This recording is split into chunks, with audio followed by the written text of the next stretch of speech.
আরে আরে শাশুড়ি আম্মা, এটা আপনি কি করছেন? আরে ধরতে রে, কি ফেলে দিলাম। আরে এই তো আমি কচ্ছপটাকে ধরে ফেলেছি। আরে আরে বৌমা, তুই এটা কি করলি? কচ্ছপটাকে ধরলি কেন? আরে আম্মা, এত বড় কচ্ছপকে আপনি ফেলে দিচ্ছেন কেন? আরে কচ্ছপটাকে ফেলবো না তো কি করব? আম্মা, আমি এটাকে বাসায় নিয়ে গেলাম। আরে আরে বৌমা, তুই এটা কি করছিস? এই তো প্রথমে আমি কচ্ছপটাকে পরিষ্কার করে নিব।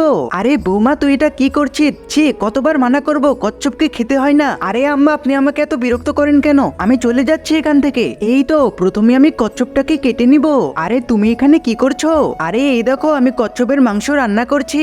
বন্ধুরা, তোমরা যারা লিচু খেয়েছো ভিডিওটিতে একটি লাইক করে দাও। আর যদি তোমরা তোমাদের আম্মুকে ভালোবেসে থাকো তাহলে চ্যানেলটিকে সাবস্ক্রাইব করে দিও। আর তুমি কোন ক্লাসে পড়ো কমেন্টে লিখে জানাও। আরে আমি তো কোনোদিন কচ্ছপের মাংস খাইনি, প্লিজ তাড়াতাড়ি রান্না করো। এই তো প্রথমে আমি গরম পানিতে মাংসগুলোকে সিদ্ধ করে নিলাম এবং একটি কড়াইয়ের উপরে মশলাগুলোকে ভেজে নিলাম। তার ভিতরে মাংসগুলোকে ঢেলে সুন্দর করে নেড়ে নিলাম। এই দেখো বন্ধুরা, আমাদের কচ্ছপের মাংস রান্না করা হয়ে গেছে।